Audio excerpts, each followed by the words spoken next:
नए टैलेंट को कैसे मौका मिला? 35 साल का करियर, टॉप 5, आप जहां बात होती है आप 5, आप 5, आप 5, बाकी 5 लाख लोगों का क्या? टॉप 5 स्टार्स बने हुए 35-36 सालों से 40 सालों। ऑडियंस को तो मैनिपुलेट किया जाता है, इवन व्यूज भी कास्टिज्म कास्टिज्म के बेस से मिल जाता है। आप जातिवाद को पॉलिटिकल बना रहे हैं, आप जातिवाद को हर चीज बना रहे हैं। बिल्कुल। तो इसमें ऑडियंस की कितनी गलती है आपके हिसाब से? ऑडियंस का क्या पैरामीटर है आपके हिसाब से? ऑडियंस कहाँ गलती कर रही है अपना कंटेंट चूज करने में? ऑडियंस को तो मैनिपुलेट किया जाता है, कास्टिज्म के बेस से मिल जाता है। आप जातिवाद को पॉलिटिकल बना रहे हैं, आप जातिवाद को हर चीज बना रहे हैं। बिल्कुल। तो इसमें ऑडियंस की कितनी गलती है आपके हिसाब से? ऑडियंस का क्या पैरामीटर है आपके हिसाब से? ऑडियंस कहाँ गलती कर रही है अपना कंटेंट चूज करने में?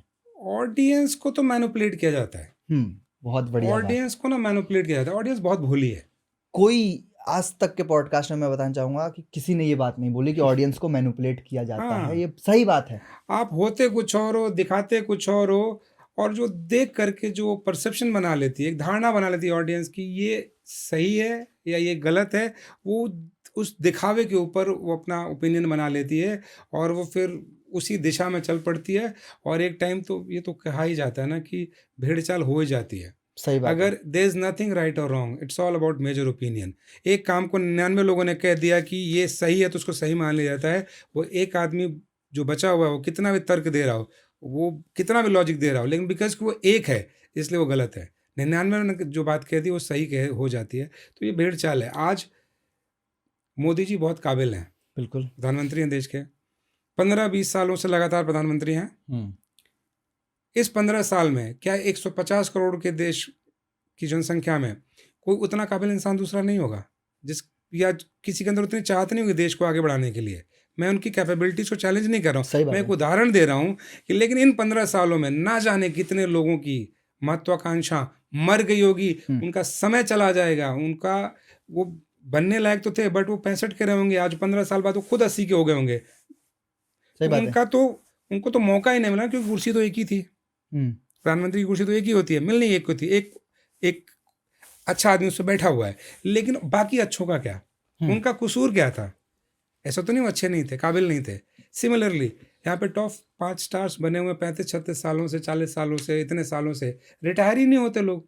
रिटायरमेंट बहुत ज़रूरी है मुझे लगता है। बिल्कुल रिटायर नहीं हो गए ना जब तक आप, नए टैलेंट को कैसे मौका मिला? 35 साल का करियर, टॉप 5, आप जहां बात होती है आप 5, आप 5, आप 5, बाकी 5 लाख लोगों का क्या? उनका तो जो 15 साल का आर्टिस्ट था आज वो 50 का हो गया आपके 35 साल के करियर के साथ, बहुत अच्छा गा रहा था, लेकिन उसको मौका ही नहीं मिला। क्यों? क्योंकि पूरी पीआर, पूरी team, social media, news channels सब आपके बारे में बात करते हैं। यहाँ तक कि डिजिटल प्लेटफॉर्म पे पी लिखोगे तो उनका नाम आ जाएगा, के लिखोगे तो उनका नाम आ जाएगा, कुछ और लिखोगे तो उनका नाम आ जाएगा। रिकमेंडेशन, आप समझिए बहुत बड़ी बात कह रहा हूँ मैं आपको। बिल्कुल बहुत कि आप मेरा नाम लिखेंगे SA तो सौरभ रॉयल रिकमेंड नहीं करेगा, सचिन तेंदुलकर कर देगा। क्यों? क्योंकि उन्होंने उस जॉनर में काम किया, उतने सालों से काम किया है, तो उनका नाम उनके काम की वजह से रिकमेंड हो जाता है। लेकिन नए टैलेंट का क्या? वो तो पूरा सचिन भी लिख दोगे ना, दूसरा क्रिकेटर सचिन होगा तो भी सचिन तेंदुलकर ही आएंगे पूरा लिखने के बाद भी। सही बात है। तो अच्छी बात है, होनी चाहिए, लेकिन क्रिकेट में भी संन्यास ले लिया ना लोगों ने, मौका मिला ना, उन्होंने रिटायरमेंट लिया ना। बिल्कुल। आपका जो मैसेज है बहुत अच्छा है, इसको सरल very important to give chance to new talent. बिल्कुल मुझे लगता है प्रमोट न्यू टैलेंट। मतलब कहने का मतलब है कि जरूरी नहीं है कि आप किसी को ढकेल कर आगे बढ़ो और आप कहो कि मैंने गुनाह नहीं किया है। बिल्कुल जरूरी नहीं है। बड़े लीडर्स के लिए ये मैसेज है, बहुत अच्छा सर ने समझाया कि जरूरी नहीं है कि आप ये कहो कि नहीं मैं हूं तो मुझे ही सुनो, चाहे मैं जो भी गा रहा हूं। आप एटलीस्ट किसी को प्रमोट कर सकते हो, आप एटलीस्ट किसी का नाम ले सकते हो भरे मंच पे। और ये नाम सिर्फ इस बेसिस पे नहीं होने चाहिए कि वो आपके पीछे गाने गाते हैं। सबसे बड़ी तो दिक्कत ये है कि फलाना भैया खाड़ा बाड़े भैया के जिताए के बा, फलाना भैया दान कर देले, फलाना भैया हाई कर देले, उनको वो प्रमोट कर रहे हैं। गोरखपुर महोत्सव में आप उन्हें बुलाकर प्रमोट कर रहे हैं। वो तमाम कलाकार जो इस समय पे अच्छा काम कर रहे हैं, वो तो आपने सही बताया कि आप जरूरी थोड़ी है कि आप किसी को बर्बाद करने के लिए उसका जाके गला ही दबाओगे। आप दूर से बैठे हुए उसकी नफ दबाओगे तो भी वो बर्बाद हो जाएगा। बहुत मतलब इतनी डीपली बातें। यहाँ इस इंडस्ट्री में ना कनेक्शन नहीं होते, कंपटीशन होते हैं। और कंपटीशन भी कैसे? इस बागीचे में, भोजपुरी इंडस्ट्री के बागीचे में, जो 35 साल पुराने विशाल वृक्ष भी है ना, वो भी एक उगते हुए पौधे से इतना कंपटीशन ठान लेते हैं कि उसको दबा देते हैं, ख़त्म कर देते हैं। उनको उनको अपने बड़े होने का गुरूर घमंड है ही नहीं।